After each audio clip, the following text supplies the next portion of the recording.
Competition academy के YouTube portal पे आपका स्वागत है। आशा करते हैं कि आप सभी लोग अच्छे होंगे। एक बार आप लोगों का पूरा पाठ्यक्रम समाप्त करवा दिया गया है और अभी आज ये निर्णय लिया गया कि पाठ्यक्रम में जो रचनाएं लगी हैं उन रचनाओं का फास्ट रिवीजन थोड़ा करा दिया जाए। तो उससे ये होगा कि महत्वपूर्ण बिंदु आपके समझ में आ जाएगी, एक दिन में सारी चीज़ आप देख भी लेंगे। और यूजीसी नेट की परीक्षा आप देखेंगे, डेट भी आ चुकी है। नेट की परीक्षा आपकी जो है वो 6 जनवरी को है। 6 जनवरी को यूजीसी नेट की परीक्षा है, यूजीसी नेट की। और अगर हम बात करें एमपी सेट की, तो एमपी सेट की जो परीक्षा है वह 12 जनवरी को है, 12 जनवरी को है। तो इस तरीके से दोनों के पाठ्यक्रम एक ही हैं। तो अभी जो गतिविधियाँ हैं, जैसे नाटक की बात करें तो पाठ्यक्रम में 14 नाटक हैं। इसको 2 पार्ट में मैंने किया है, साथ साथ करके। तो आज 7 नाटक का रिवीजन करा देंगे, कल 7 नाटक का आपका रिवीजन करा देंगे, और फिर इस पर आधारित प्रश्नों का जो वीडियो है वो भी आप लोगों को दे देंगे, प्रश्न भी हल करा दिया जाएगा। तो ये क्रम लगातार चलता रहेगा, जिससे आपका फास्ट रिवीजन हो जाएगा और कम दिनों में आप बेहतर कर सकते हैं, रिवाइज कर सकते हैं। तो अगर आप नए हैं तो चैनल को जरूर सब्सक्राइब कर लें, लोगों तक जरूर पहुंचाएं ताकि और लोग भी रिवीजन कर सकें, लाभान्वित हो सकें। तो आइए शुरू करते हैं और संक्षेप में यहाँ पर आज 7 नाटक देखेंगे इस लेक्चर में, जो पाठ्यक्रम में नाटक लगे हैं। सबसे पहले बात करें भारतेंदु हरिश्चंद्र नाटक की। भारतेंदु हरिश्चंद्र के नाटक अंधेर नगरी की बात करेंगे। अंधेर नगरी नाटक, इस नाटक का भारतेंदु हरिश्चंद्र ने बनारस घाट पर नाटक को भारतेंदु हरिश्चंद्र ने बनारस घाट पर कब लिखा? तो 1881 में लिखा। इस नाटक में कुल दृश्यों की संख्या या अंकों की संख्या कितनी है? 6 है। ये महत्वपूर्ण चीजें हैं जिन पर आपको ध्यान देना है। इस नाटक द्वारा तत्कालीन समय में सत्ता की विसंगतियों, मूर्खता और उपजी परिस्थितियों का व्यंग्यात्मक चित्रण इसमें किया गया। इस नाटक संवाद में तुकांतता है, जो पारसी थिएटर का प्रभाव देखने को मिलता है। पारसी थिएटर का प्रभाव क्यों देखने को मिलता है? क्योंकि इसी में आप देखेंगे तुकांतता है संवाद में।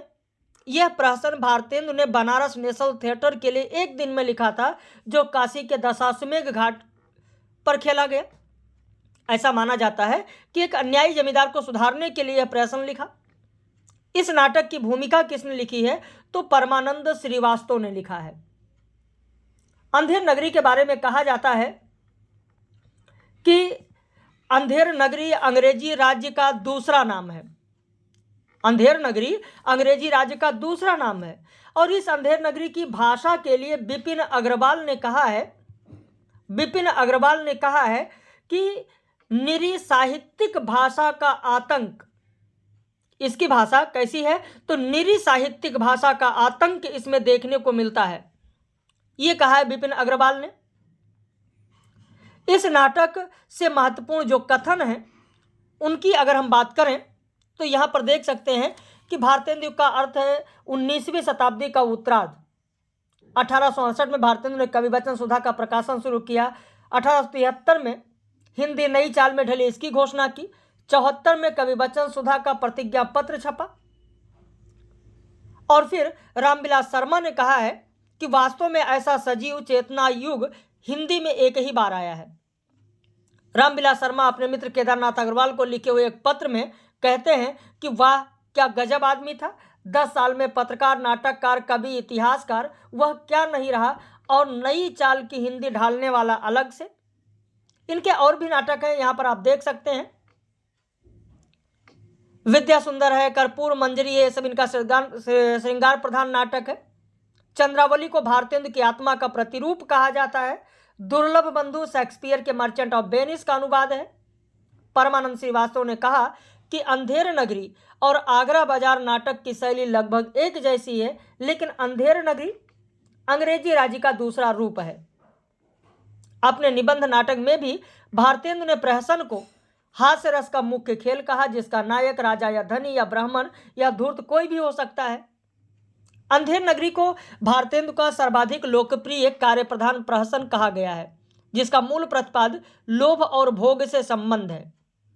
अंधेर नगरी नाटक के अंक और उनके स्थान लगातार परीक्षाओं में पूछे जाते हैं। पहला अंक वाह्य प्रांत, दूसरा स्थान बाजार, तीसरा जंगल, चौथा राज्यसभा, पांचवा अरण्य और छठा शमशान। तो ये अंक भी आपको ध्यान रखना है क्योंकि इससे लगातार प्रश्न पूछे जाते हैं। अब एक एक अंकों में अगर हम देखें तो गोवर्धन अंधेर नगरी नाटक के जो पात्र हैं वो आप देख सकते हैं कि कौन कौन पात्र हैं। गोवर्धन दास लोभी प्रवृत्ति के साधु हैं। अंधेर नगरी का राजा तत्कालीन अंग्रेजी शासन के भ्रष्ट व्यापार, अन्याय, शासन व्यवस्था का प्रतीक ही नहीं बल्कि आज की भ्रष्ट नीति और सनकी समाज का भी प्रतिनिधित्व करता है। यह विवेकहीन है, नशेबाज है, अव्यवहारिक है, निर्णयहीन है, शिष्ट है, डरपोक, अंधविश्वासी राजा के रूप में है। अगर पहले स्थान की बात की जाए, पहले अंक की बात की जाए तो पहले अंक में महंत जी दो चेलों के साथ गाते हुए आते हैं कि राम भजो भाई, सूरदास गए कवि कुलराई। यानी किसकी बात की गई? सूरदास की बात की गई, तुलसीदास की बात की गई। तो ये भी आपको ध्यान रखना है। महंत जी भिक्षा के लिए गोवर्धन दास को पश्चिम की ओर भेजते हैं और नारायण दास को पूरब की ओर भेजते हैं। इसी अंक में महंत जी कहते हैं कि लोभ पाप का मूल है, लोभ मिटावत मान, लोभ कभी नहीं कीजिए यामे नरक निदान। ऐसे ही दूसरे अंक में बाजार का वर्णन है जहां पर गोवर्धन दास भिक्षा में 7 पैसे पाता है और मिठाई खरीदता है। कबाब वाला अपने कबाब के बारे में बताता है कि 84 मसाले से और 72 हाथ से बना हुआ है। घासीराम जो चना बेचता है, उस चने में उसने तत्कालीन काशी की जो वेश्याएं हैं उनका जिक्र किया है। तौकी, मैना, गफूरन, मुन्नी, इनकी बात करता है। तत्कालीन जो वेश्याएं हैं उनकी बात करता है। नारंगी वाला अपनी नारंगी को सिलहट की नारंगी बताता है जो बांग्लादेश का एक नगर है, और बुटवल की नारंगी बताता है जो नेपाल का एक कस्बा है। हलवाई कहता है कि हलवाइयों की जो जात होती है इसमें 36 कौम है। जैसे कलकत्ता के विल्सन मंदिर के भितरिया, वैसे अंधेर नगरी के हम हैं। तो ये भी पॉइंट आपके लिए बहुत ही महत्वपूर्ण है। इसके बाद कुंजड़ीन, मुगल, पाचक वाला, मछली वाला, जात वाला, ब्राह्मण, बनिया, इन सब के कथन है। गोवर्धन दास को इस नगर का नाम अंधेर नगरी सर्वप्रथम कौन बताता है? तो हलवाई बताता है। गोवर्धन दास गाता है, वाह वाह अंधेर नगरी चौपट राजा, टके शेर भाजी टके शेर खाजा। गोवर्धन दास हलवाई से कहता है, बच्चा भिक्षा मांगकर 7 पैसा लाया हूं, कितने शेर लड्डू की बात की गई? तो 3.5 शेर। यहाँ पर इसको जरूर ध्यान रखना। ये महत्वपूर्ण जितने तथ्य हैं वो सारे तथ्य आपको दिए जा रहे हैं। गोवर्धन दास तीसरा अंक स्थान जंगल का है। इस अंक के शुरू में दृश्य जंगल है। महंत जी और नारायण दास राम भजो का गीत गा रहे हैं तो गोवर्धन दास अंधेर नगरी गीत गाते हुए आता है। महंत जी को अंधेर नगरी में सभी चीज टके शेर में मिलने की सूचना देता है। और फिर महंत जी का दोहा है। महंत जी क्या कह रहे हैं तीसरे अंक में? तो तीसरे अंक में वो कहते हैं कि सेत सेत सब एक से जहां कपूर कपास, और ऐसे देश कुदेश में कबहु न कीजे बास। कोकिल बायस एक सम पंडित मूर्ख एक, इंद्रायन दाढ़ी में विषय जहान अनेक विवेक। और बसिए ऐसे देश नहीं कनक वृष्टि जो होए, रहिए तो दुख पाइए प्राण दीजिए रोए। महंत जी और नारायण दास चले जाते हैं। गोवर्धन दास नहीं मानता है और इसी राज्य में रहता है। और महंत जी कहते हैं, कभी संकट में पड़े बच्चा तो हमारा स्मरण जरूर कर लेना, हमको जरूर याद कर लेना। फिर चौथा अंक राज्यसभा का है, जहां पर आप देखेंगे कि राजा, मंत्री, नौकर सभी बैठे हुए हैं। एक सेवक राजा को कहता है कि पान खाइए महाराज, लेकिन राजा नशे में समझता है कि उसने कहा है सूप न खाई है, तो गुस्सा होकर उसने उस सेवक को 100 कोड़े लगाने को कहता है। इसी अंक में फरियादी आता है और कहता है, महाराज कल्लू बनिया की दीवार गिर गई है, सो मेरी बकरी उसके नीचे दब गई। और इसी में कल्लू, कारीगर, चूने वाला, भिस्ती, कसाई, गणरिया और अंत में कोतवाल को कहा गया कि इसे फांसी दे दिया जाए। तो इसका भी क्रम आपसे परीक्षा में पूछा जा सकता है। पांचवा अंक अरण्य का है। पांचवा अंक जो है वो अरण्य का है। इस अंक में राग काफी, ये आपके लिए महत्वपूर्ण है कि जो पांचवा अंक है उसमें जो गीत है वो किस अंक में किस राग में है? तो राग काफी में है। जो होली, दादरा, भजन, ठुमरी इसी राग में गाए जाते हैं। और राग काफी मध्य रात्रि का दूसरा पहर होता है। इसी में गोवर्धन दास गाते हुए आता है, कि अंधेर नगरी अनबूझ राजा, टके शेर भाजी टका शेर खाजा। और इसी में है कि प्रगट सभ्य अनंतर छलधारी, सोई राजसभा बल बल भारी, और साच कहे ते पनही खावे, और झूठे बहुविध पद भी पावे। धर्म अधर्म एक दरसाई, राजा करे सो न्याय सदाई, और भीतर स्वाहा बाहर सादे, राज करे अमले अरुप्यादे। तो ये सारे पद कहे गए हैं। फिर जो छठा अंक है, इस अंक का प्रारंभ गोवर्धन दास को पकड़े हुए 4 सिपाहियों के प्रवेश से होता है। गोवर्धन दास कहता है मुझ बेकसूर को फांसी क्यों देते हो, और इसी में दोनों के बीच में वार्तालाप होता है। और अंत में गुरुजी आते हैं, समझाते हैं। गुरुजी और चेला की बातचीत सुनकर राजा फांसी पर चढ़ने को तैयार हो जाता है।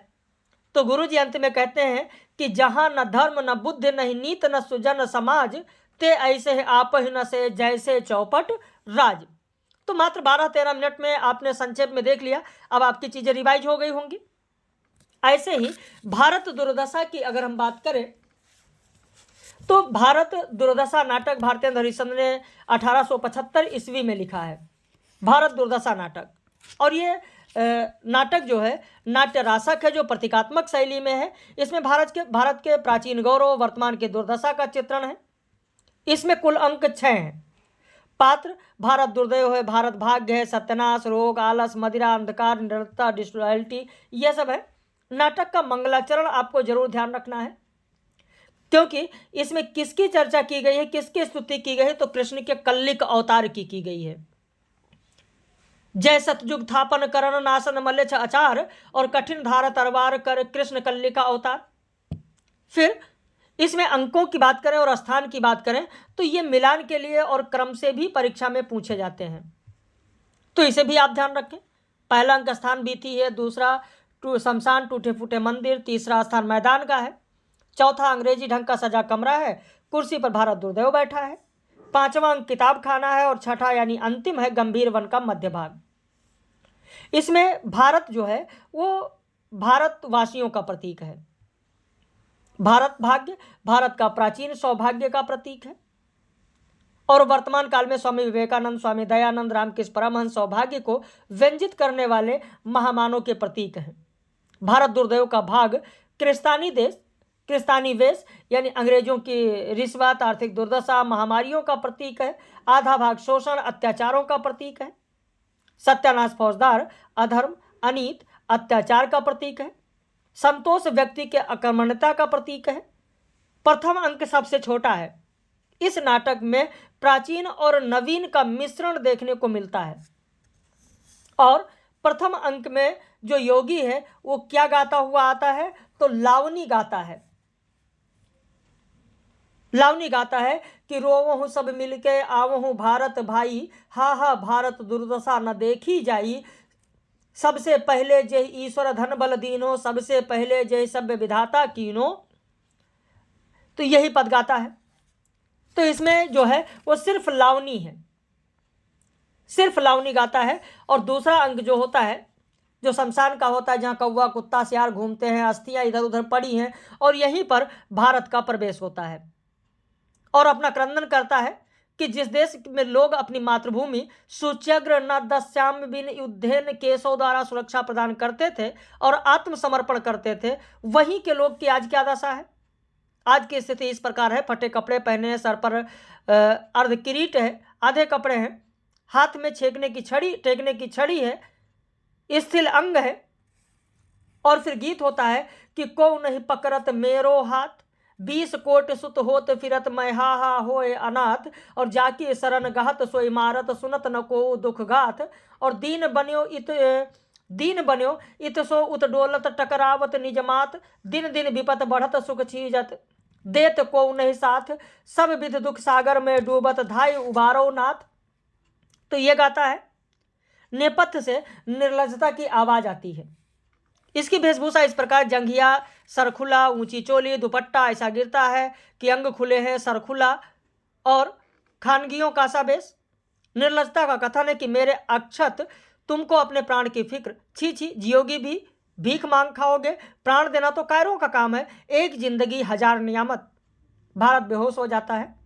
निर्लजता और आशा इसे उठाती हैं। आशा लड़की के वेश में है, फिर जो तीसरा अंक है आप देखें, तीसरा अंक स्थान मैदान का है। प्रारंभ में फौजी के डेरे दिखाई पड़ते हैं। भारत दुर्दैव आता है, कहता है कहाँ गया भारत मूर्ख, जिसको अब भी परमेश्वर राजराजेश्वरी का भरोसा है। देखो तो अभी इसकी क्या क्या दुर्दशा होती है। और फिर नाचता है, गाता है, ये क्रूर, आधा क्रिस्तानी आधा मुसलमानी वेश, हाथ में नंगी तलवार लिए है, और कहता है कि अरे उपजा ईश्वर कोप से और आया भारत बीच, छार खार सब हिंद करूं मैं तो उत्तम नहीं नीच। तो ये गाता है। फिर सत्यानाश फौजदार नाचता हुआ आता है, उसका गीत होता है। और उसमें सत्यानाश फौजदार जो आता है, जो गाता है, उसमें हलाकू की बात है, चंगेज की बात है, तैमूर की बात है, दुर्रानी की बात है, अहमद शाह की बात है, नादिर शाह की बात है, इन सब की बात की गई। फिर भारत दुर्दैव सत्यानाश फौजदार से पूछता है कि आखिर बताइए किसने क्या क्या किया, जिसे नियुक्त किया गया था। तो सत्यानाश फौजदार कहता है, क्या कहता है, कहता है कि रच बहुविध के वाक्य पुराणन माही, माही घुसाए और सयो साक्त वैष्णो अनेक मत प्रगति चलाए। तो ये पूरा पद है, ये पूरा पद वो गाता है। सत्यानाश फौजदार कहता है महाराज वेदांत ने भी बड़ा उपकार किया है, रच के मत वेदांत को सबको ब्रह्म बनाए और हिंदुअन पुरुषोत्तम कियो तोरी हाथ और उपाय। सत्यानाश फौजदार कहता है महाराज फिर संतोष ने भी तो बड़ा काम किया है, राजा प्रजा सबको अपना चेला बना लिया। तो इस तरीके से सत्यानाश फौजदार की पूरी बात हो रही है। फिर चौथा अंक है। चौथा अंक अंग्रेजी ढंग का सजा हुआ कमरा है, मेज कुर्सी लगी हुई है, कुर्सी पर भारत दुर्दैव बैठा है। सबसे पहले किसका प्रवेश होता है, तो सबसे पहले रोग का प्रवेश होता है। और रोग गाता है कि जगत सब मानत मेरी आन, मेरी ही टट्टी रच खेलत निज शिकार भगवान, और मृत्यु कलंक मिटावत मैं ही मौसम और न आन, परम पिता हम ही वैद्यन के अतारण के प्राण। और इस तरीके से रोग गाता है, कहता है मेरा प्रभाव जगत विदित है, कुपथ्य का मित्र और पथ्य का शत्रु मैं ही हूं। रोग आलस मदिरा और अहंकार क्रमशः भारत में प्रवेश करते हैं। सबसे पहले रोग आता है, फिर आलस आता है, फिर मदिरा और फिर अहंकार। तो यह क्रम भी आपसे परीक्षा में पूछा जा सकता है। आलस कहता है कि दुनिया में हाथ पैर हिलाना नहीं अच्छा, मर जाना पैर उठकर जाना नहीं अच्छा। फिर पांचवा अंक जो है वो इसमें भारत दुर्दशा को सुधारने के लिए 6 सदस्यों की एक कमेटी बनती है।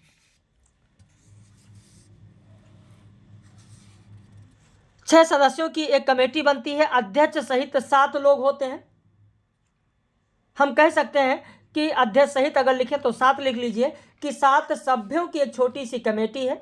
सभापति चक्करदार टोपी पहने, चश्मा लगाए, छड़ी लिए बैठे हैं, और 6 सभ्यों में एक बंगाली है, एक बंगाली है, एक महाराष्ट्री है, 2 देसी हैं, एक कवि है, एक पत्र संपादक है।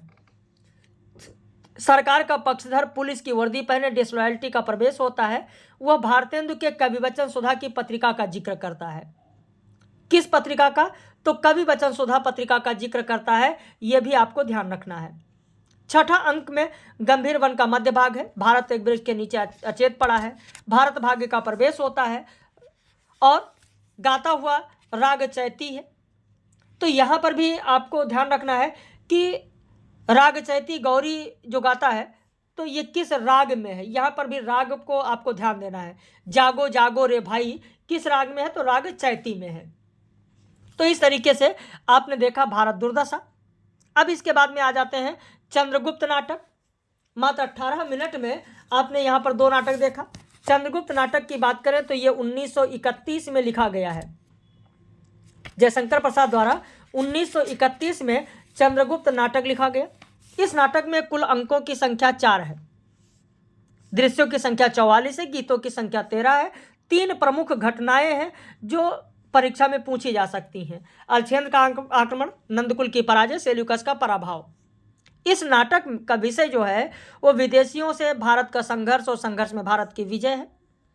चंद्रगुप्त मौर्य के उत्थान के साथ उस समय के महाशक्तिशाली राज्य मगध के राजा घरानंद के पतन की कहानी है। चाणक्य के प्रतिशोध और विश्वास की कहानी है। इसमें राजनीति, कूटनीति, षड्यंत्र, घात प्रतिघात, द्वेष, घृणा, बलिदान, महत्वाकांक्षा, राष्ट्र प्रेम की कहानी है। सिकंदर या अलेक्जेंडर अलछेंद्र के लालच, कूटनीति के डर की कहानी है। प्रेम और प्रेम के लिए बलिदान की कहानी है। त्याग और त्याग से सिद्ध हुई राष्ट्रीय एकता की कहानी है, ये विषय है। नाटक में पात्र बहुत ही महत्वपूर्ण है। पात्र परिचय जो है ये जरूर परीक्षा में पूछा जाता है कि आंभिक कौन था? तक्षशिला का राजकुमार। सिंहरण मालव का गणकुमार। सक्टार मगध का मंत्री। मगध का अमात्य कौन था? वररुचि। मगध सम्राट नंद है। मौर्य सम्राट चंद्रगुप्त है। मौर्य साम्राज्य का निर्माता चाणक्य है। फिलिप सिकंदर का क्षत्रप है। पोरस का राजा पर्वतेश्वर है। सेल्यूकस सिकंदर का सेनापति है। दंडायन एक तपस्वी है। मौर्य सेनापति चंद्रगुप्त का पिता है। तक्षशिला की राजकुमारी अलका है। सुवासिनी सक्टार की कन्या है। कल्याणी मगध की राजकुमारी है। नीला लीला कल्याणी के सहेलियां हैं। मालविका सिंधु देश की राजकुमारी है। कार्नेलिया सेल्यूकस की कन्या है। मौर्य पत्नी चंद्रगुप्त की माता है और एलिस कार्नेलिया की सहेली है। तो ये परीक्षा में जो पात्र परिचय है यहां से प्रश्न जरूर रहता है, इसे जरूर आप लोग ध्यान रखिएगा, एक बार रट लीजिएगा चीजों को। चंद्रगुप्त नाटक के प्रथम अंक की अगर बात करें तो कुल 11 दृश्य हैं और इसमें 2 गीत हैं। ये गीत जरूर ध्यान रखिएगा, गीत खूब पूछा जाता है। एक गीत सुवासिनी का है और दूसरा अमात्य राक्षस का है। तुम कनक किरण के अंतराल में लुक छिप कर चलते हो क्यों? अमात्य राक्षस का गीत है कि निकल मत बाहर दुर्बल आह, लगेगा तुझको हंसी का सी। दूसरे अंक में कुल 10 दृश्य हैं। कुल गीत 3 है। कार्नेलिया का 1 गीत है और अलका का 2 गीत है। कार्नेलिया गाती है कि अरुण यह मधुमय देश हमारा, जहां पहुंच अनजान क्षितिज को मिलता एक सहारा।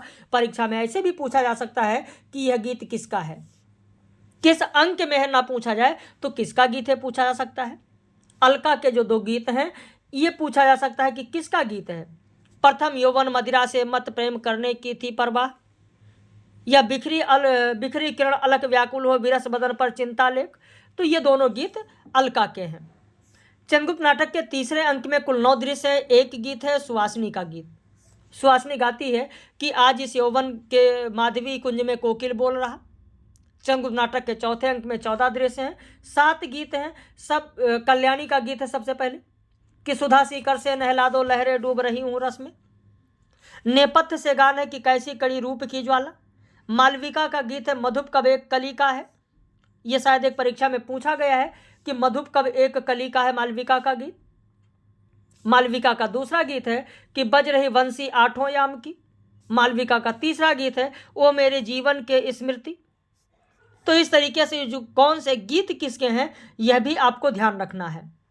फिर संवेद स्वर में गान होता है कि हिमाद्रि तुम सिंह से प्रबुद्ध शुद्ध भारती, स्वयं प्रभा समुज्ज्वला स्वतंत्रता पुकारती। सुवासिनी का गीत है कि सखे वो प्रेममयी रजनी। अब प्रथम अंक से जो कथन है वो बहुत ही महत्वपूर्ण कथन है। जैसे यहाँ पर तो मैंने पूरा डिटेल लिया है लेकिन फिर भी जो महत्वपूर्ण है सिर्फ उतना ही यहाँ पर पढ़ते चलेंगे। जैसे तक्षशिला के गुरुकुल का मठ है, जो पहला अंक का पहला दृश्य है, वहाँ पर चंद्रगुप्त का यह कथन बहुत ही महत्वपूर्ण है कि आत्मसम्मान के लिए मर मिटना ही दिव्य जीवन है। अलका का कथन प्रायः मनुष्य दूसरों को अपने मार्ग पर चलाने के लिए रुक जाता है और अपना चलना बंद कर देता है। ऐसे ही सिंहरण का यह कथन महत्वपूर्ण है। अलका कहती है किंतु मनुष्य को अपने जीवन और सुख का भी ध्यान रखना चाहिए। सिंहरण का यह कथन आप देखें कि एक बार परीक्षा में यह पूछा गया है कि मानव कब दानों से भी दुर्दांत, पशु से भी बर्बर, पत्थर से भी कठोर, करुणा के लिए निर्वकाश हृदय वाला हो जाएगा, नहीं जाना जा सकता। अतीत सुखों के लिए सोच क्यों और अनागत भविष्य के लिए भय क्यों। सिंहरण कहता है कि एक अग्निमय गंधक का स्रोत आर्यावर्त के लौह अस्त्रागार में घुसकर विस्फोट करेगा। मगध सम्राट का विलास है, कानन है, विलासी युवक है, युवतियां हैं। जहां पर नंद कहता है कि आज वसंत उत्सव है क्या। एक युवक कहता है जय हो, आपकी आज्ञा से कुसुमपुर के नगरवासियों ने आयोजन किया है।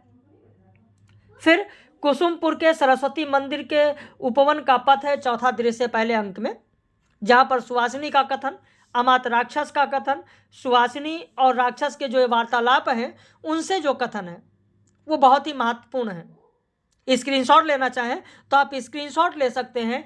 सुवासिनी, राक्षस कहता है सुवासिनी एक लालसा है, एक प्यास है, वह अमृत है, उसे पाने के लिए मैं 100 बार मरूंगा। फिर मगध में नंद की राजसभा है, वहां का स्क्रीनशॉट लेना चाहे आप स्क्रीनशॉट ले लें। जो महत्वपूर्ण कथन है स्क्रीनशॉट लेना चाहे यहां पर स्क्रीनशॉट आप ले सकते हैं।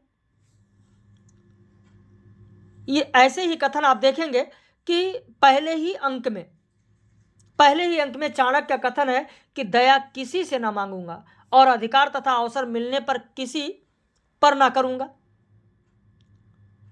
ऐसे ही आप देखेंगे बहुत ही महत्वपूर्ण कथन यहां पर आपको मिलेगा चाणक्य का पहले ही अंक में कि मेरे पास पाणिनि में सिर खपाने का समय नहीं, भाषा ठीक करने से पहले मैं मनुष्यों को ठीक करना चाहता हूं। ऐसे ही आप देखेंगे कि पर्वतेश्वर की राज्यसभा है पहले अंक में 9वें दृश्य में, जहां पर चाणक्य कहता है कि ब्राह्मणत्व एक सार्वभौम शाश्वत बुद्धि वैभव है। वो अपनी रक्षा के लिए, पुष्टि के लिए और सेवा के लिए इतर वर्णों का संगठन कर लेगा। राजन्य संस्कृति से पूर्ण मनुष्य को मूर्धाभिषक्ति बनाने में दोष ही क्या है। ऐसे ही 10वें और 11वें दृश्य का जो ये कथन है वो बहुत ही महत्वपूर्ण। दंडायन कहता है कि जिस वस्तु को मनुष्य दे नहीं सकता उसे ले लेने की स्पर्धा से बढ़कर दूसरा दंभ नहीं। फिर दूसरे अंक में आते हैं। दूसरा अंक में पहला दृश्य कौन सा है, दूसरा दृश्य कौन सा है, ये भी आपको ध्यान रखना है। पहला दृश्य है उद्भांड में सिंधु के किनारे गिरिंग शिविर के पास वृक्ष के नीचे कार्नेलिया बैठी हुई है। तो ये यहाँ पर जो कथन है वो बहुत ही महत्वपूर्ण कथन यहाँ भी दिए गए हैं, जहाँ पर चंद्रगुप्त कहता है कि मेरा हृदय देश की दुर्दशा से व्याकुल है, इस ज्वाला में स्मृतिलता मुरझा गई है। वही पर्वतेश्वर कहता है कि वीरता भी एक सुंदर कला है, उस पर मुग्ध होना आश्चर्य की बात नहीं। तो ये बहुत ही महत्वपूर्ण यहाँ पर कथन है। जितने महत्वपूर्ण कथन है उन्हें पर मैं खुद रुक जाता हूँ कि ताकि आप स्क्रीनशॉट ले सकें। अलका कहती है कि मालो देश की स्वतंत्रता तुम्हारी आशा में है। वही पर्वतेश्वर का जो प्रसाद है 7वां दृश्य, जहां पर अलका कहती है कि तारों से भरी हुई काली रजनी का नीला आकाश जैसे कोई विराट गणितज्ञ निवृत्त में रेखा गणित की समस्या सिद्ध करने के लिए बिंदु दे रहा है। अलका कहती है कि पराधीनता से बढ़कर विडंबना और क्या है। अब समझ गए होंगे कि यह संधि नहीं पराधीनता की स्वीकृति थी। ऐसे ही तीसरे अंक में देखेंगे कि बिपाशा नदी का तट का शिविर है, अमात्य राक्षस टहलता हुआ है। राक्षस कहता है कि चाणक्य विलक्षण बुद्धि का ब्राह्मण है, उसकी प्रखर प्रतिभा कूट राजनीति के साथ रात दिन जैसे खिलवाड़ किया करती है। तो ये दूसरे और तीसरे में जो दृश्य दिया गया है उन दृश्य को भी मैंने साथ में लेकर चले हैं कि दूसरे दृश्य में क्या है, पहले दृश्य में क्या है। जैसे यहाँ पर दूसरे दृश्य में चाणक्य कहता है कि मनुष्य अपनी दुर्बलता से भली भांति परिचित रहता है, परंतु उसे अपने बल से भी अवगत होना चाहिए। चंद्रगुप्त कार्नेलिया से कहता है कि स्मृति जीवन का पुरस्कार है सुंदरी। कार्नेलिया का कहती है, ये जरूर ध्यान रखिएगा, कार्नेलिया का ये कथन है कि यह सपनों का देश, ये त्याग और ज्ञान का पालना, ये प्रेम की रंगभूमि भारत भूमि क्या भुलाई जा सकती है? कदापि नहीं। अन्य देश मनुष्यों की जन्मभूमि है, यह भारत मानवता की जन्मभूमि है। वही अमात्य राक्षस चाणक्य से कहता है कि शत्रु की उचित प्रशंसा करना मनुष्य का धर्म है और तुमने अद्भुत कार्य किया, इसमें कोई संदेह नहीं। तो ये जो कथन है वो बहुत ही महत्वपूर्ण है। यहां पर जहां जहां महत्वपूर्ण है वहां पर मैं खुद कह रहा हूं कि आप जरूर स्क्रीनशॉट ले लें। फिर चौथे अंक की बात करें तो चौथे अंक में आप देखेंगे कि यहाँ पर सुहासिनी का कथन है कि मैं अनाथ थी, जीविका के लिए मैं चाहे कुछ भी किया हो पर स्त्रीत्व तो नहीं बेचा। सुहासिनी राक्षस से कहती है कि तुम मेरे रूप और गुण के ग्राहक और सच्चे ग्राहक हो। चाणक्य का कथन है कि परिणाम में भलाई ही मेरे कामों की कसौटी है। यह सब बहुत ही महत्वपूर्ण कथन है। चाणक्य कहता है कि महत्वाकांक्षा का मोती निष्ठुरता की सीपी में रहता है, चलो अपना काम करो, विवाद करना तुम्हारा काम नहीं है। ऐसे यहां पर आप अगर देखें तो चंद्रगुप्त का कथन है 5वें दृश्य में कि यह जागरण का अवसर है। जागरण का अर्थ है कर्म क्षेत्र में अवतीर्ण होना, और कर्म क्षेत्र क्या है? जीवन संग्राम। चंद्रगुप्त कहता है पिता गए, माता गई, गुरुदेव गए, कंधे से कंधा भिड़ाकर प्राण देने वाला चिर सहचर सिंहरण गया। तो इस चंद्रगुप्त नाटक से जो महत्वपूर्ण कथन है, वो महत्वपूर्ण कथन मैंने आपको बताया कि यहां से परीक्षा में पूछे जा सकते हैं। अब इसके बाद में मोहन राकेश का नाटक आधे अधूरे की बात करते हैं।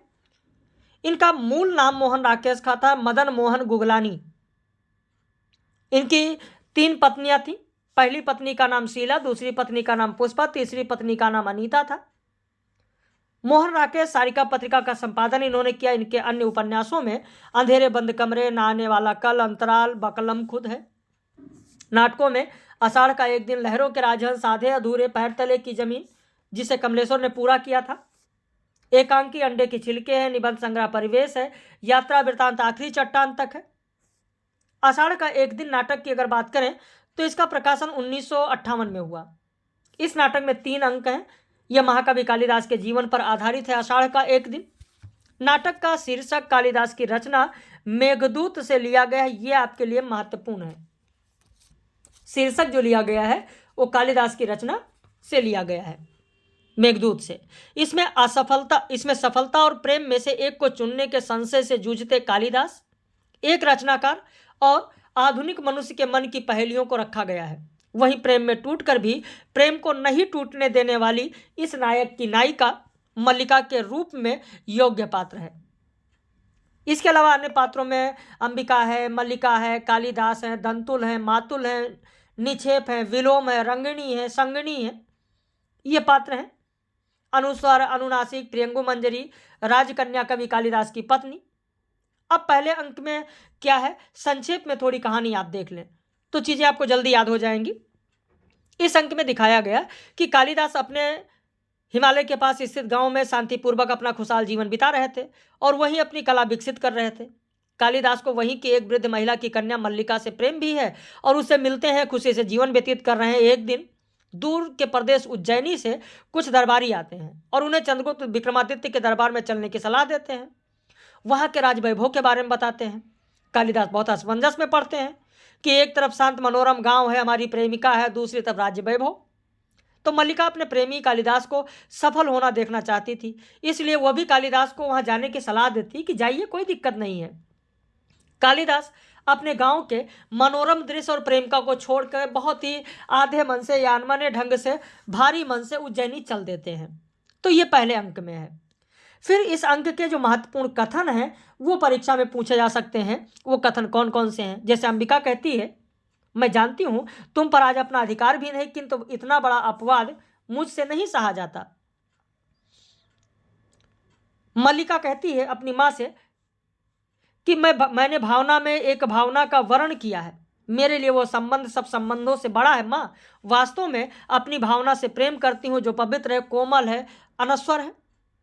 तो उनकी मां कहती हैं कि तुम जिसे भावना कहती हो वह केवल कोमल छलना और आत्म प्रवंचना है। इसके बाद कालिदास है जो हरिणशावक को लेकर आते हैं, बचाते हैं, दंतुल के बाणों से आहत होता है हरिणशावक। उसकी पूरी कहानी यहाँ पर बताई गई है और वहीं पर मल्लिका और दंतुल का भी वार्तालाप होता है। मातुल भी आ जाते हैं और मातुल फिर गुस्सा आ जाते हैं कालिदास से और कहते हैं मातुल कि मेरा इस कालिदास नामधारी जीव से कोई संबंध नहीं है। मातुल कहते हैं कि मैंने इसे पाला पोसा बड़ा किया, क्या इसी दिन के लिए कि ये इस तरह कुलद्रोही बने? भाई इसको तो राजवैभव में जाना चाहिए, वहां जाने के लिए मना रहे हैं, कह रहे हैं। मातुल कहता है कि मैं राजकीय मुद्राओं से कृत होने के लिए नहीं हूं। मल्लिका का कथन है कि मल्लिका का कविता का कुछ मूल्य है आर्य मातुल, तभी तो सम्मान का मूल्य है। तो इस तरीके से अंबिका और मल्लिका, इन लोगों का जो कथन है वो यहाँ पर बताया गया। फिर दूसरा अंक है, कुछ वर्षों के अंतराल पर है। इसकी संक्षिप्त कथा इस प्रकार से है कि कालिदास उज्जैनी में जाते हैं, वहाँ उनकी धाक जम चुकी है, उनकी ख्याति फैल चुकी है, उनका विवाह प्रियंगु मंजरी से हो जाता है। वहाँ गांव में मल्लिका दुखी और अकेली है। कालिदास प्रियंगु मंजरी सहित गांव आते हैं लेकिन मल्लिका से मिलने नहीं जाते हैं, जबकि प्रियंगु मंजरी मल्लिका से मिलने जाती है। प्रियंगु मंजरी मल्लिका से कहती है कि तुम मुझे अपनी सहेली बना लो, मैं तुम्हारा विवाह भी अपने किसी अच्छे सेवक से करा दूंगी। लेकिन मल्लिका प्रियंगु मंजरी के इस प्रस्ताव को इनकार कर देती है। इसमें जो निक्षेप का कथन है, प्रियंगु मंजरी का कथन है, मल्लिका का कथन है, वो बहुत ही महत्वपूर्ण है। यहाँ पर कालिदास की रचनाओं का भी उल्लेख है। प्रियंगु मंजरी कहती है कि राजनीति साहित्य नहीं है, उसमें एक एक क्षण का महत्व है। वही विलोम कहते हैं कि अतिथि आज यहाँ के पत्थर तक बटोर ले जाना चाहते हैं, या आज यहाँ के पत्थर बहुत मूल्यवान समझे जाने लगे। तो मल्लिका उत्तर देती है, कहती है नहीं, ऐसा नहीं है, यहाँ के पत्थर पहले भी मूल्यवान थे आर्य विलोम। यह और बात है कि पहले किसी ने उसका मूल्य नहीं समझा। फिर तीसरे अंक में कुछ इस प्रकार दिखाया गया, कुछ वर्षों के बाद कहे कि इस अंक में दिखाया गया कालिदास गांव में अकेले ही आ जाते हैं। कालिदास को पता चलता है कि मल्लिका को पता चलता है कि कश्मीर का राज्यपाल कालिदास को बना दिया गया, लेकिन अब वो सब कुछ छोड़कर गांव वापस आ गए हैं। अब तो मल्लिका की शादी भी विलोम से हो चुकी है, उनकी एक बेटी भी है।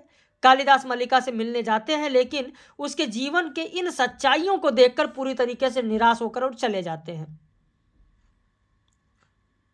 मातुल, यहाँ होगा मातुल वर्षा से भीग कर मल्लिका के घर शरण लेने के लिए पहुंचता है। वहीं दोनों में वार्तालाप होती है। मातुल कहता है कि मुझसे कोई पूछे तो मैं कहूँगा कि राजप्रसाद में रहने से अधिक कष्टकर स्थिति संसार में और कोई नहीं है। मातुल कहता है मैं बार बार अपने को छूकर देखता हूँ कि मेरा शरीर हाड़ मांस का ही है, या चिकने पत्थर सा हो गए जैसे मंदिरों में देवी देवताओं का होता है। तो यहाँ पर ये सब बहुत ही महत्वपूर्ण कथन है। और जो मल्लिका की नन्ही मुन्नी बच्ची है, उसकी तुलना हरिण शावक से की गई है। अंत में विलोम कहता है एक हरिण शावक इस घर में भी है, तुमने मल्लिका की बच्ची को नहीं देखा? कालिदास से कहता है उसकी आंखें किसी हरिण शावक से कम सुंदर नहीं है। तो ये आपने देखा आषाढ़ का एक दिन। अब इसके बाद बात करते हैं अंधा युग नाटक की। धर्मवीर भारती का यह नाटक है अंधा युग नाटक। देखिए, इसमें जो महत्वपूर्ण चीजें हैं वो आपको ध्यान रखना, मैं आपको बता देता हूं। जैसे प्रकाशन वर्ष ध्यान रखिए, प्रकाशन वर्ष ध्यान रखिए। ये धर्मयुग पत्रिका में प्रकाशित हुई थी। धर्मवीर भारती ने धर्मयुग पत्रिका का संपादन किया, निकष पत्रिका का संपादन किया, आलोचना पत्रिका का भी संपादन इन्होंने किया। इन्हें व्यास सम्मान भी मिला। इनका रचना है गुनाहों का देवता, जो सदाबहार रचना मानी जाती है। रामावतार की गुनाहों की देवी रचना भी मैंने आपको बताया था, याद होगा।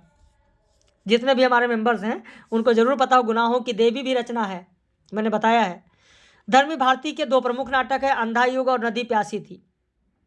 इनके दो निबंध ठेले पर हिमालय खूब परीक्षाओं में पूछे जाते हैं। पश्यंती खूब पूछा जाता है। ऐसे ही नीली झील इनकी एकांकी बहुप्रसिद्ध है। आवाज का नीलाम भी एकांकी प्रसिद्ध है। इनका ठंडा लोहा काव्य है, सात गीत वर्ष है, कनुप्रिया है, सपना अभी आध्यात्म, ये सब बहुत ही महत्वपूर्ण है। गुनाहों का देवता, सूरज का सातवां घोड़ा, 11 सपनों का देश, प्रारंभ व समापन, ये इनके उपन्यास हैं। कहानी संग्रह में गुनाहों का मुर्दों का गांव, स्वर्ग और पृथ्वी, चांद और टूटे हुए लोग, बंद गली का आखिरी मकान, सांस की कलम से, ये इनका कहानी संग्रह है। जो नाटक पाठ्यक्रम में लगा है उसका प्रकाशन वर्ष 1954 है, कुछ लोग 1955 भी मानते हैं आलोचक। यह नाटक महाभारत के 18वें दिन की संध्या से प्रभास तीर्थ में कृष्ण के देहावसान के क्षणों तक की कथा इसमें है। इसका मूल प्रयोजन था कि वर्तमान के युद्धजन्य परिस्थितियों को प्रासंगिकता देना। इस काव्य नाटक में बहिर्द्वंद के समाप्त होने पर अंतर्द्वंद की विकराल ज्वाला जागकर सभी को भस्मीभूत कर लेने के लिए उतावली हो उठती है। इसीलिए धर्मवीर भारती ने कहा है कि यह कथा ज्योतिकी है अंधों के माध्यम से। 18वें दिन की रात की प्रमुख घटना जो थी वो थी द्रौपदी के पुत्रों की हत्या। अब यहां पर आप देखेंगे कि यह क्रम से परीक्षा में पूछा जाता है, इसे आप जरूर ध्यान रखें। जो अंक दिया जाता है स्थापना में दिया गया अंधा युग के बारे में उसका भूमिका दी गई। पहला अंक कौरव नगरी है जिसमें 3 गीत हैं। दूसरा अंक पशु का उदय है। तीसरा अंक अश्वत्थामा का अर्ध सत्य है जिसमें 1 गीत है। फिर अंतराल है। अंतराल में जो शीर्षक है वो पंख, पहिया और पट्टियां हैं। अंक 4 में गांधारी का शाप, अंक 5 में विजय कर्मिक आत्महत्या, समापन प्रभु की मृत्यु, ये दिया गया है। तो 3 और 4 के बीच में अंतराल है, इसे भी आपको ध्यान रखना है। अंतराल में शीर्षक क्या है उसे ध्यान रखना है, और क्रम से भी आपको ध्यान रखना है। नाटक के पात्रों में आप देखेंगे अश्वत्थामा है, जो कि एक गुरु द्रोणाचार्य के पुत्र है, दुर्योधन के मित्र है, कृष्ण से इनकी शत्रुता का संबंध है। कृष्ण पौराणिक कथा से भिन्न मानवीय रूप में यहाँ चित्रित किए गए हैं और केंद्रीय नायक भी हैं नाटक के। गांधारी धृतराष्ट्र की पत्नी है, कौरवों की माँ है। धृतराष्ट्र जो है वो जन्म से अंधे हैं, पुत्र मोह के कारण सत्ता को अविवेकी पुत्र को सौंपना चाहते हैं, और यह पुत्र मोह में अंधे पिता का प्रतीक है, यानी मोहांधता का प्रतीक है। कृतवर्मा युद्ध के बाद भी जीवित है। क्यों जीवित है? संदेश देने के लिए। कौरवों की तरफ से लड़ने वाला एक महारथी है ये। इस नाटक में दोनों जो प्रहरी हैं वो काल्पनिक पात्र हैं। इस नाटक में व्यास मुनिवर, जिन्होंने संजय को दिव्य दृष्टि दिया था, इस नाटक में विदुर गांधीवादी पात्र है, कृष्ण का भक्त है और कुशल राजनीतिज्ञ भी है। युधिष्ठिर पांडवों में सबसे बड़े भाई हैं। इन्हें धर्मराज के नाम से भी जाना जाता है और कृपाचार्य राजगुरु हैं। युत्सु धृतराष्ट्र का अंतिम पुत्र है, जो पांडवों के तरफ से लड़ता है और युद्ध में बच जाता है। तो यह पात्र परिचय भी आपके लिए बहुत ही महत्वपूर्ण है। गूंगा भिखारी है, जो एक घायल सिपाही युद्ध में बच जाता है, गूंगा हो जाता है। बलराम कृष्ण के बड़े भाई हैं, कौरवों के तरफ से युद्ध करते हैं। इसका जो मंगलाचरण है, जिसमें श्री हरि, विष्णु, अर्जुन, देवी, सरस्वती, व्यास, इनकी स्तुति की गई है। कृष्ण के वधकर्ता का नाम जरा था और इसमें उसे वृद्ध याचक की प्रेत काया बताया गया है। इस नाटक में भय का अंधापन देखने को मिलेगा, ममता का अंधापन देखने का मिलेगा, अधिकारों का अंधापन देखने को मिलेगा। तो ये आपके लिए बहुत ही महत्वपूर्ण है कि किसका अंधापन है। अंधायुग नाटक में किसका अंधापन दिखाया गया? तो भय का अंधापन, ममता का अंधापन, अधिकारों का अंधापन। इस रचना की भूमिका में धर्मवीर भारती ने कहा कि हम न मरे मरी हैं संसार। तो यह भी पद पूछा जा सकता है परीक्षा में कि भूमिका में कौन सा पद है। कहियत भिन्न न भिन्न, तो यह भी परीक्षा में पूछा जा सकता है। तो ये दोनों पद ध्यान रखना। नाटक में प्रतीकात्मकता की अगर बात करें तो युत्सु यह आज के उस मानव का प्रतीक है जिसे आज हम धुरीहीन भटकता हुआ व्यक्ति कह सकते हैं। प्रहरी जनसामान्य के प्रतीक है। संजय निष्क्रिय और निरपेक्ष सत्य का प्रतीक है। कृष्ण ज्योति विवेक मानवता के प्रतीक हैं। अश्वत्थामा प्रतिहिंसक पशुत्व और एक न्यूरोटिक युद्धलिप्सा के अर्धसत्य का प्रतीक है। युधिष्ठिर और धृतराष्ट्र वह नेतृत्व वर्ग की अंधी शक्ति, उपासना, संपूर्ण विश्व पर एकाधिकार की स्वार्थी वासना के प्रतीक हैं। गांधारी वह मानवता का घबराया हुआ चेहरा है जो युग बर्बर पशुत्व, अमर्यादित नैतिकता और जीवन के द्वंद्व में विरोधाभासी संस्कारों के कारण प्रतिक्रिया स्वरूप कटु निराशा की अनास्था का मार्ग पकड़ लेती है। अंधा युग द्वितीय विश्व युद्ध के लोमहर्ष परिणामों ने राजनीति और साहित्य को अंधकार से भर दिया, उसी का प्रतीक है अंधा युग। तो ये मैंने आपको जो महत्वपूर्ण चीजें थी वो मैंने आपको बताया। कुछ महत्वपूर्ण कथन है जिसे आप यहां पर देख सकते हैं। प्रारंभ में पहले अंक से यह दिया जा सकता है कि जिसको तुम कहते हो प्रभु, उसने जब चाहा मर्यादा को अपने ही हित में बदल लिया, वंचक है। गांधारी का जो ये है ये बहुत ही महत्वपूर्ण है। धृतराष्ट्र और विदुर में वार्तालाप होता है तो विदुर कहते हैं कि भीष्म ने कहा था, गुरु द्रोण ने कहा था, इसी अंतःपुर में आकर कृष्ण ने कहा था कि मर्यादा मत तोड़ो। तोड़ी हुई मर्यादा कुचले हुए अजगर सी गुंजालिका में कौरव वंश को लपेटकर सूखी लकड़ी सा तोड़ डालेगी। तो विदुर ने कहा कि भय है तो ज्ञान है अधूरा, भय है तो ज्ञान है अधूरा भी। प्रभु ने कहा था यह ज्ञान जो समर्पित नहीं है अधूरा है। मनोबुद्धि तुम अर्पित कर दो मुझे, भय से मुक्त होकर तुम प्राप्त मुझे ही होगे, इसमें संदेह नहीं। ऐसे ही वृद्ध याचक का कथन है। फिर दूसरा अंक पशु का उदय है। पशु का उदय में जो कथा गायन है वो भी आपको ध्यान रखना है। संजय तटस्थ दृष्टा शब्दों का शिल्पी है, यानी शब्दों का शिल्पी किसे कहा गया है? संजय को। संजय को कहा गया, तो ये भी आपसे प्रश्न पूछा जा सकता है। अश्वत्थामा का जो ये पद है, अश्वत्थामा का ये भी पूछा जा सकता है कि मैं क्या करूं मातुल, मैं क्या करूं, वध मेरे लिए नहीं रही नीति, वह है मेरे लिए मनोग्रंथि, जिसको किसको पा जाऊं मरोड़ दूं।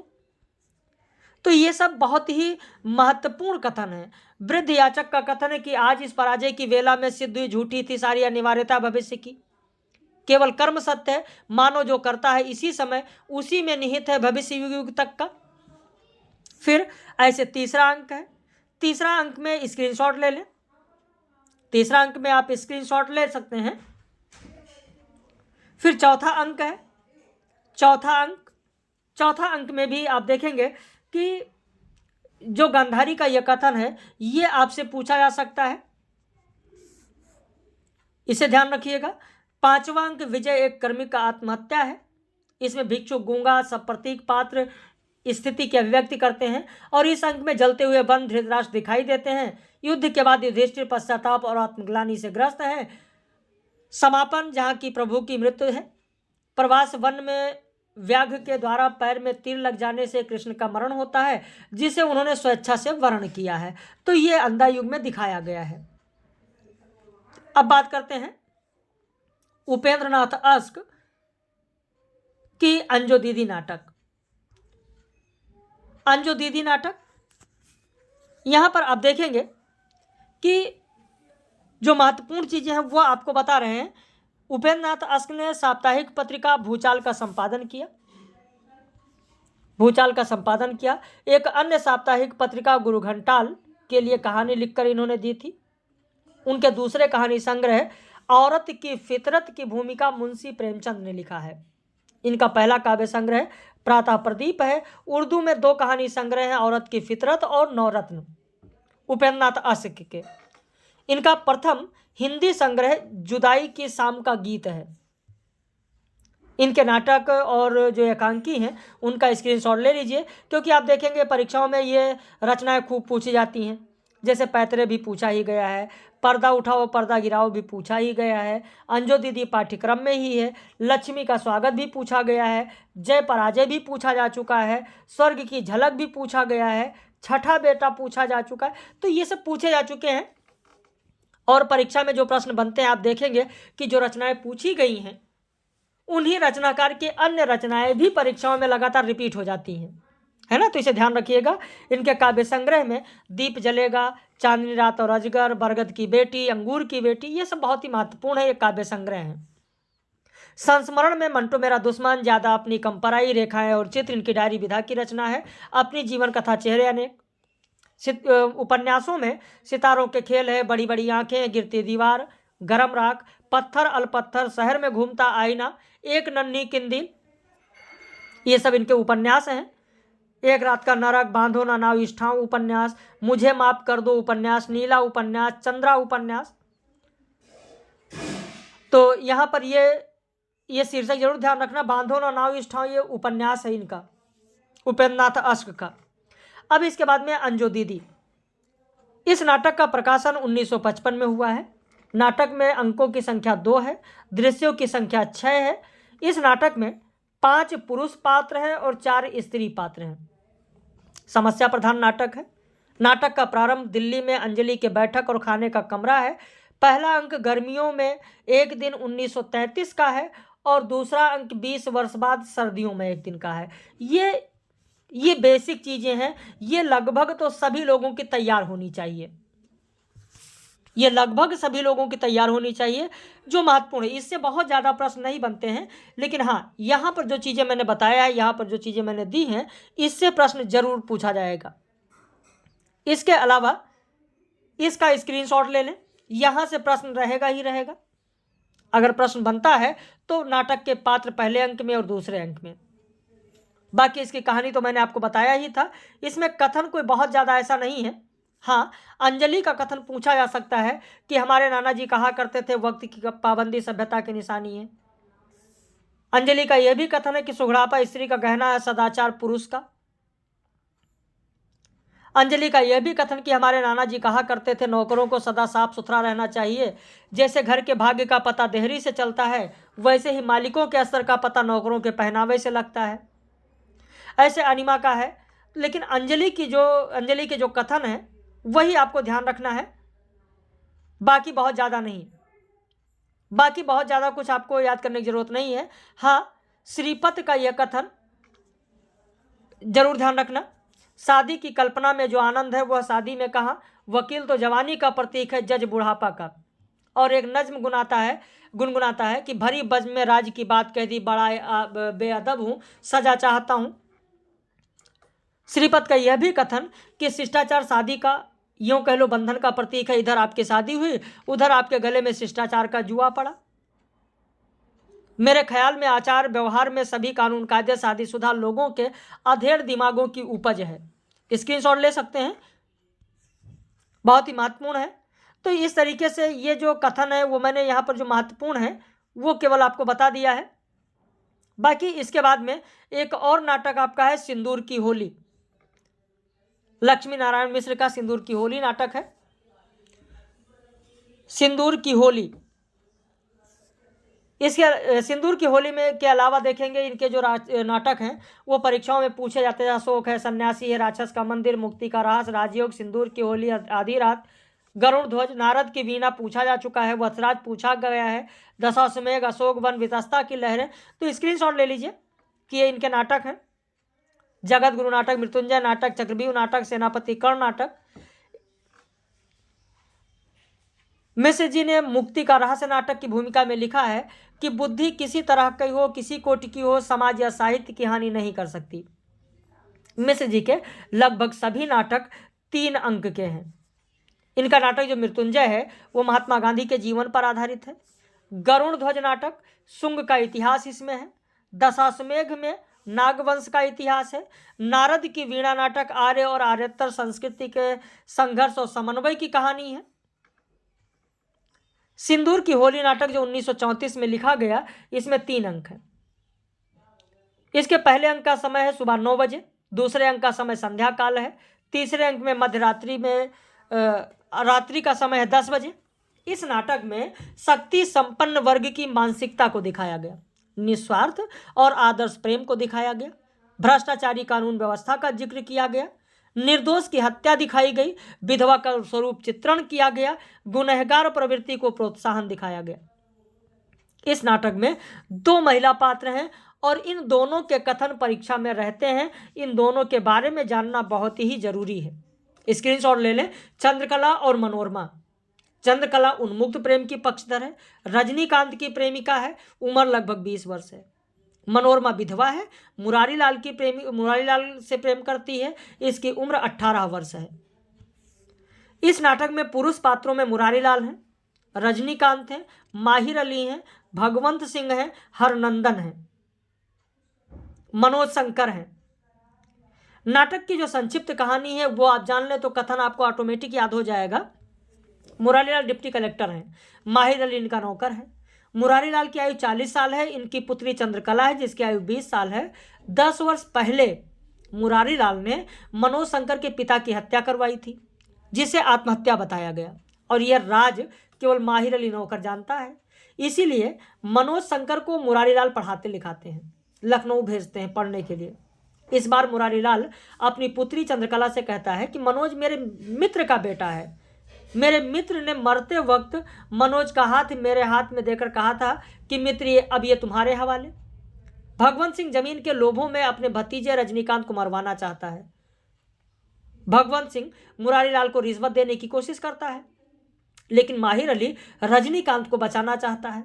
रजनीकांत डिप्टी कलेक्टर मुरारी लाल के घर पर माहिर अली के बुलाने से आता है।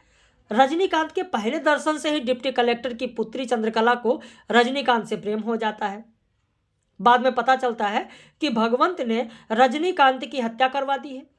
मनोरमा जो कि डिप्टी कलेक्टर के घर जाती है, विधवा है, इसकी उम्र 18 साल है, चंद्रकला को चित्रकला सिखाती है। मनोरमा रजनीकांत की एक तस्वीर बनाती है और तस्वीर को मनोरमा रजनीकांत की पत्नी को देने को कहती है, लेकिन चंद्रकला उसे अपने पास रखना चाहती है। चंद्रकला प्रेम तो रजनीकांत से करती है, फिर भी उसे छिपाना चाहती है। अचानक पता चलता है कि रजनीकांत की हत्या नहीं हुई है, उस पर हमला हुआ था, लेकिन वो मरा नहीं, अस्पताल में भर्ती है। तो रात को अस्पताल जाती है और रजनीकांत के हाथों अपने मांग में सिंदूर भर लेती है। अब जो महत्वपूर्ण कथन है वो यहाँ पर आप देखिए, मनोरमा का कथन है। क्या कथन है मनोरमा का, वो यहाँ पर आप देखें, स्क्रीनशॉट ले सकते हैं, स्क्रीनशॉट ले सकते हैं। यहाँ पर ये देखिए, मैं तुम्हें अपना दूल्हा नहीं बना सकती लेकिन प्रेमी बना लूंगी। आर्य विधवा से बढ़कर कविता और दर्शन कहीं नहीं मिलेगा। वैधव्य तो मिटेगा नहीं, तलाक का आगमन होगा। अभी तक तो केवल वैधव्य की समस्या थी, अब तलाक की भी समस्या आ रही है। तो ये सब बहुत ही महत्वपूर्ण कथन है, इसीलिए मैंने कहा कि स्क्रीनशॉट ले लीजिए। मनोज शंकर का कथन है, इसका स्क्रीनशॉट आप ले सकते हैं। फिर चंद्रकला का जो कथन है ये बहुत ही महत्वपूर्ण है। चंद्रकला का कथन, राम और सीता, क्योंकि ये परीक्षा में आ सकता है, जरूर ध्यान रखिएगा। राम और सीता, दुष्यंत और शकुंतला, नल और दमयंती, अज और इंदुमती का प्रेम प्रथम दर्शन में ही हुआ था। स्त्री का रूप सर्वत्र एक है, क्या पूरब क्या पश्चिम, क्या देश क्या विदेश। तो किसका किसका उदाहरण दिया गया है, राम सीता, दुष्यंत शकुंतला, नल दमयंती, अज इंदुमती, ये जरूर ध्यान रखना। तो आशा करते हैं कि यहाँ पर आपने इसका स्क्रीनशॉट ले लिया होगा और चीज़ें भी अब आपके समझ में आ गई होंगी। तो इस पहले में 56 मिनट में 57 मिनट में 7 नाटक आपने देखा। कल शेष 7 नाटक पर भी वीडियो आपको मिलेगा, शेष 7 पर कल मिलेगा, और कल ही 14 संपूर्ण नाटक पर आपको प्रश्न भी दिया जाएगा। तो आपने रिवीजन 1 घंटे में 7 नाटक कर लिया। कैसा लगा, तथ्य कैसे थे, अपनी प्रतिक्रिया जरूर व्यक्त कीजिएगा। और ऐसे ही पाठ्यक्रम में जितनी गद्य विधाएं हैं, आपकी परीक्षा से पहले सारी गद्य विधाएं आपको ऐसे रिवाइज करा दी जाएंगी। बाकी आप अपनी प्रतिक्रिया जरूर व्यक्त किया करें।